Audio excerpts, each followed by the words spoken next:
Deepseek is a very popular AI assistant, and I'm pretty sure it's going to be making the rounds very soon. So if you want to go and give it a try, I'll go and give you a breakdown on exactly how to use it. It's just another one of these AI assistants that you can use, but this one seems to be very popular. So if you make your way over to your Apple App Store or your Google Play Store, if you go ahead and to search up Deepseek AI Assistant, you will see this particular application come up. So this is what it looks like. You can kind of go through and read more about it. It is an AI assistant powered by the Deepseek VI, version 3 model. So it's very similar to ChatGPT, as you can probably see. It's almost like ChatGPT and Google Gemini combined. That's kind of what the UI kind of looks like. So go ahead and download this application. And when you go ahead and download it, it will ask you to basically log in via either your Google account, Apple ID account, or you can sign in with a different method if you want to create an account. So if you come into the panel, this is what it basically looks like. Now, it looks very, very similar to ChatGPT. In the top left corner, you'll see these two lines. These two lines will basically just showcase to you existing chats that you've already done. So all the existing AI chats that you've done with Deepseek, they will come up right here. If you look in the top right corner, this little plus button right up there, you can create a new chat. So if you want to quickly just jump into a new chat, you can just tap into that up there.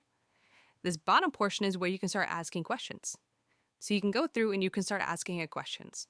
So you can ask it questions like, like how many planets are there? Like you can ask it anything you want to, right? How many?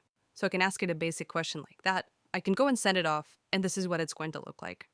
So it's actually pretty fast. It does seem to be faster to actually respond back than ChatGPT, which is pretty interesting. Then you can go through and you can still keep messaging around with it. You can keep chatting with it. You can go through and create a new chat if you want to by clicking on New Chat. At the bottom, you have Deepseek R1, so you can go through and enable this if you want to. This will be just, I think, a more advanced version. It's like the paid version of ChatGPT, but you can try it for free. You can search for things on the internet if you wanted to be able to search on the internet for what you're asking for. So if I were to ask for, like, what is the stock price today or for a certain stock, I'm sure it'll be able to Google it.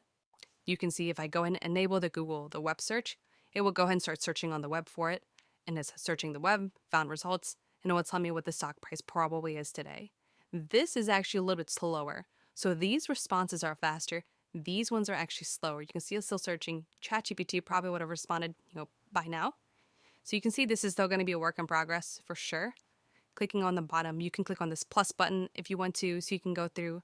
And I guess it's telling me that uploading files is available. It's unavailable for searching while you're searching, so you can upload files and stuff too. So I can stop this right now if I wanted to, and I can go through and I can click on the plus button, and I would theoretically be able to start uploading files like images and photos and those things. So that's basically how you use Deepseek. You just keep using it as you normally would, like with any other AI assistant. I'm sure if you click here and you click on the bottom, you can access your profile too. So you can go through and you can get access to your profile if you want to. You can delete all chats, you can delete your account.